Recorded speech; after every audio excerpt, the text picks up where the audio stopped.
Welcome to the NBA Coast to Coast podcast brought to you by thelines.com. Coming to you from the West Coast, Josh Lander, joined by Nate Weitzer. He's on the East Coast. And we are looking at Game 2, Dubs and Timberwolves. Timberwolves are down 1-0, but Steph Curry is out at least a week is the latest update from Shams. So we'll take a look at everything we need to know and what that means here going into Game 2. Definitely want to make sure to subscribe to that channel. No other games on Thursday night, but we're coming back with the Friday stuff as well. And then moving forward throughout the rest of the work week with you guys through these playoffs. So continue to follow along. Check out the description of the video as well. We've got the link to the email newsletter in there for you guys. And that comes out every Friday. Has the parlay that Nate and I put together for the games on Friday. And then that also has everything you need from the prior week to give you a nice recap of sports betting and then looking ahead to the games and the stuff you need to know coming up. So definitely check that out in the description of the video. But Nate, let's go ahead and get right into the Dubs and the Timberwolves Game 2.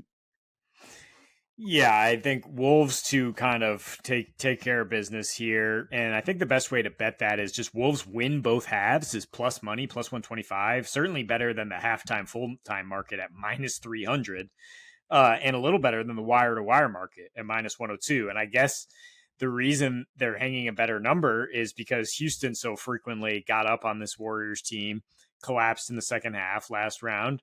But this is a different story, right? I mean, Minnesota was actually the 8th best offensive rating in half court this season, whereas Houston just like fell off a cliff, and especially in the playoffs, they just could not score. But this is also, in particular, in Game 2, a situation where I think the Warriors will pack it in if the first half goes south. Like you said, Steph out at least a week. They're gonna hope to tread water, I suppose, and like they've got the split here. Maybe get the split at home and then bring him back in an even series of Game 5. But I mean, Minnesota, as long as like people were saying, like even a B- game would have won that for them. Like the Warriors offense just is so ugly. It's unsightly without Stephen Curry. I cannot believe like they came out in that third quarter and Pat Spencer, like just surprising people basically for them to get, and just enough offense for the Wolves to then just feel just enough pressure to not be able to hit a single three as for a second straight game. I mean, that's going to regress. They're going to be able to hit threes. And frankly, if they get up in the first half, which we've seen time and time again from these teams down 1-0 at home, and then we've seen a lot of collapses, including my Celtics just now. But I think the Wolves are young front runners, right? Like the Memphis Grizzlies of a couple years ago. It's a completely different ball game for Ant and company. If they see the ball go in early, if they're up, then they're just like dancing on them. They're just like, and we saw this against the Lakers. They got up in Game 1, won the second half by 11, got up in Game 3, second half by 16, where they did bury them. I mean, in the last 9, their aggregate is, in the last 9 playoff games, that is, they're winning the second half by an average of 5 points per game, and 8 of those are against Luka, and the Warriors don't have their Luka, so to speak. Yeah, yep. That's pretty much what you need to know, right? The Warriors don't have their Luka, and it's liable to get ugly if it gets out of hand early. Then it's only going to get more out of hand, like you said, if guys are coming in off the bench pretty early, and Kerr's already experimenting with his benches anyway. So I could see them folding. So I'm going to go into one of those Warriors guys and talk about Jimmy Butler for a second. I think the best prop for him is going to be the 6.5 assists. His touches are just going to be sky high. And I think the same thing for Draymond, right? And I think both of them are good. I'll put them both in the same conversation here, which is Draymond's at 4.5, and that's really low. So like, while I love Jimmy to have the ball in his hands even more than Draymond, I do think that 4.5 is just too low for a guy who I believe is going to have, the second most touches on the team after Jimmy. That's how this offense is now going to work. And Buddy is going to be some sort of hybrid Clay Steph kind of player where it's like he's still coming. He doesn't necessarily need to dribble very much. He's certainly not going to dribble as much as Steph did, but they will use, Draymond and Jimmy as sort of double Draymonds to then get the ball into the hands of Buddy as cleverly as they can. And he worked really, really well with them, as we saw 24 points after Steph went out, right? Not even like for the game, like after Steph went out. And he just kept cooking horrible in the first half and then took over. And these are the three guys that they trust. So as far as the Jimmy assists go, so he's at 14 potential assists per game without Steph now. Gotta like him for 7 in this case. The points I like more than the boards, honestly. He's at about 32.5 points per 36 when he's on the court with Draymond and no Steph. So, including with Buddy on the floor as well, I should say. So I don't mind the points. 24.5 is a lot for sure. But he took 20 shots, and most of those came in the second, in 2.5 quarters after Steph went down. And really, most of those came in the second half because he still wasn't being aggressive in the second quarter after Steph went down, when it was like, hello, Steph's not around. So this means your shot diet goes way up, my man. And I think that will be the case just inherently, but because of the touches, and because I know he is still going to be looking for guys, and you're going to see a little bit more Quentin Post. You're going to see some was Moses Moody and Brandon Pods. Somebody's going to have to hit a shot. And the one guy I wouldn't really be banking on is Gary Payton Jr., just as a side note, just because he's so sort of Steph adjacent, that if you actually look at his numbers, he's way worse without Steph on the season than with Steph. Yeah, I think this is the way to play it with Jimmy. I mean, I was thinking about fading him overall, but I was like, I can't trust that the points or assists will go under unless this is a blowout, because he's just going to be a focal point. He's going to be getting in the seams and then trying to, initially score, get to the free throw line, and then get that defense to collapse. So Buddy can continue to be Robin, not Batman, as he joked in the post game. And I don't know if Buddy Hield can continue to do so, but that's certainly what the Warriors need now. So on the other side, though, I'm sticking with the Wolves. I like DiVincenzo over 10.5 points or plus money for the 3 threes here, or some variety of parlay. 12 points, 3 threes, and Minnesota to win gets you almost 3-1 on your money. You just look at some of this data, and he is the poster child of the Wolves just bricking open threes and that just not being sustainable. It's been 2 games of them bricking threes.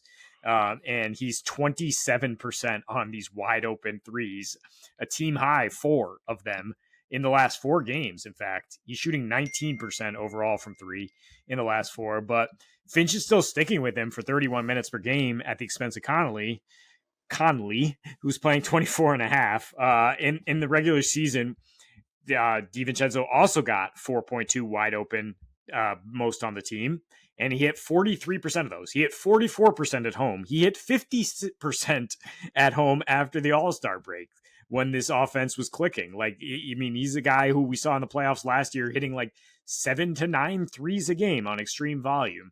He also likes playing against Golden State, both at home this year. I mean, the last 2, he averaged 23.5, 5, and 6.5. And shot 50%, 4.5 threes. He shot 78% when those were catch and shoot threes. And the Warriors unleashing a little bit of the zone here, probably going to do a little bit more of that. See if the Wolves can find their rhythm from 3. Give guys like Jimmy and Draymond a little rest because of the heavy lifting they're going to have to do now. And DiVincenzo is going to be your zone breaker. This is why you went out and got that guy as part of the deal.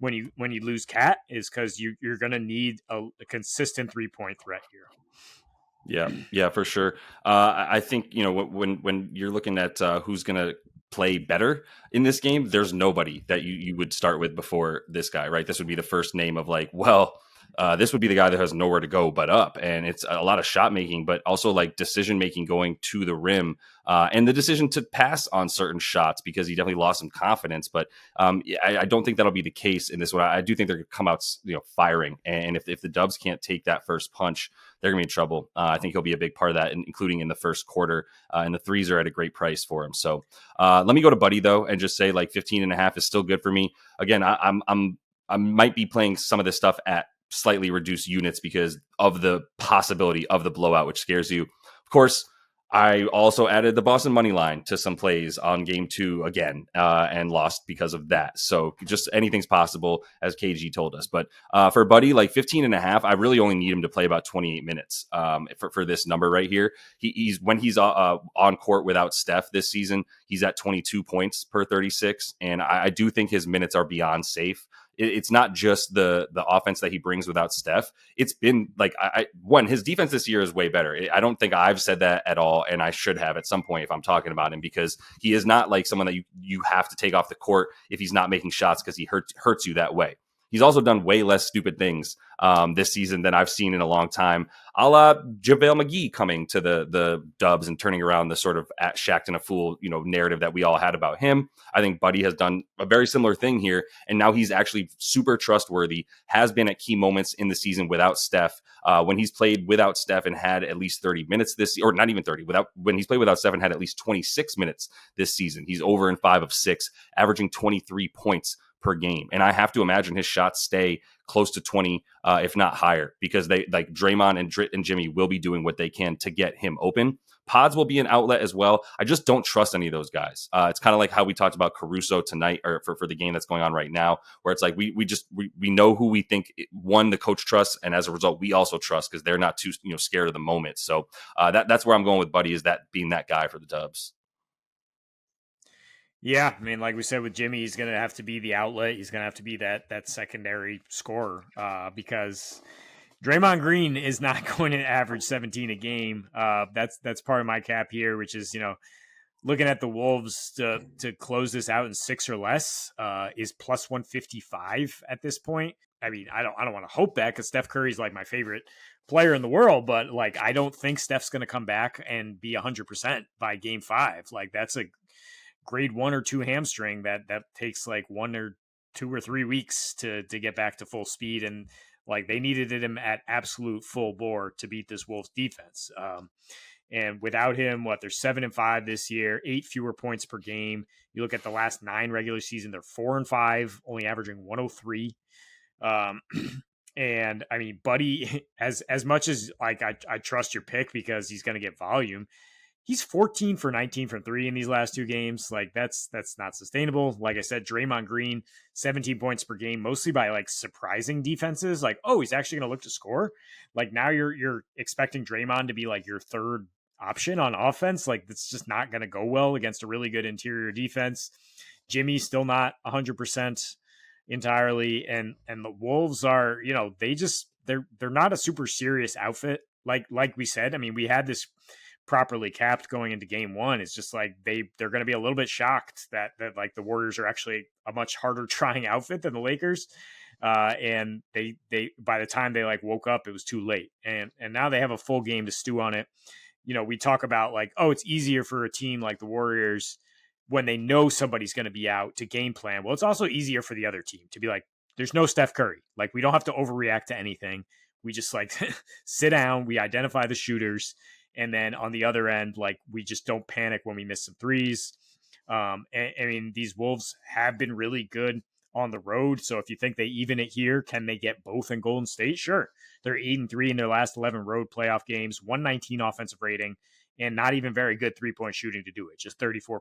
So don't need a huge boost there for them to get this thing right.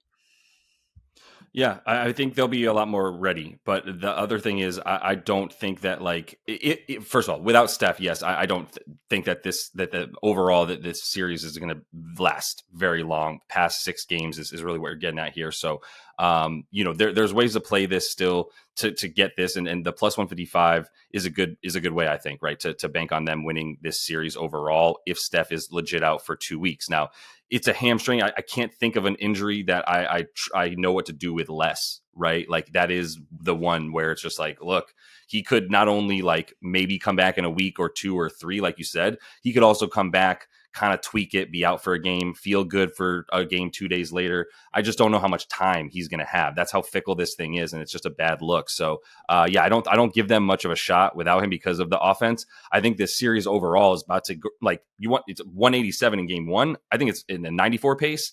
It might screech to an even more ridiculous halt because the Dubs are probably looking at having to be the best half court defense and utilize that to their advantage and have that be their edge more than anything else, and have that half court defense turn into transition for them. Make your buckets in transition or get to the foul line and then get back. And that's another reason why Jonathan Kuminga kind of fits that bill, is like he can either get a rebound and start the break, or leak out and be that guy that's really athletic in transition, but still not a liability on defense if he can maintain that. So that's their only shot, because I still think there's a world without Steph Curry that this thing goes 7. It's just the margin for that very small. Getting plus 155 with the Steph news I'll close it out with Rudy. I also like Nas still. I think, until we get to like 19, 20 and a half PR, I still think Nas is playable. But I think the Frenchman might get a few more minutes than 26, which he got in the first game. And really, not only because we've seen when Steph is out, the Wolves like to have Rudy out there a bit more. The only reason they don't like to have him out there to take advantage of the small lineups for the Dubs is because when Steph is on the floor, if Rudy's out there, it's good night. It's put him in a blender and he's unplayable. And that's a big reason why you see more Nas and less Rudy. But again, I don't think Nas is going to go away because of the spot up shooting. But for Rudy, like he's going to like what I saw at the end of the last game is really helping me make this look for a double for him. By the way, if I didn't say that, and you get really good odds on the double. And what's taking me there is the way that they ended the game in the last one, where it was like, well, they didn't have much going if Ant's not making shots. And by the way, they're taking that three away. Like they're actually like, no, go ahead to the drive, Ant, because we're not giving you a three. The way that you get to 45 is you hit, 5, 6, at least threes. So if we take those away, like you're not going to get a 40 piece is what their game plan seems to be. And as a result, like you look at a guy like Rudy, like twos are going to be a lot more easy to come by. I think a lot of those offensive rebounds are going to turn into the putbacks when they put him on the floor at the end of the game because those threes weren't working. He was unstoppable, right? And in part because they had Draymond on like Randall, and they had Jimmy on Rudy, in part because they wanted Draymond to be able to play off of guys like Randall, who they weren't scared of his three, so he could help on Ant's drive. But Jimmy on Rudy, still going to be a problem for Jimmy, both on the offensive boards for Rudy and just if he gets him down low and pinned under the basket. As long as Rudy doesn't have to dribble, he's going to be really good. And if he shows that he's dominating early too, that's a really good window for him to get a few more minutes. Yeah, I like it. I mean, I was also thinking about him getting a couple blocks here because without Steph, the Warriors are going to have to try to go in there a little bit more, and then Rudy, that's where he's comfortable. He said, like, yeah, come on in, the water's fine, and then like don't take as many threes, don't be playing that 5-out game because that's when he can stay on the floor and rack these stats up. I mean, yeah, we're just one game removed from the best playoff performance of his career, and now you get a huge boost with Steph being out. Yep, 100%. So that's all the time we have for you in this one, though. Definitely make sure to subscribe to that channel. Coming back to you with videos for each and every one of these games during the work week. So until we see you next, happy betting.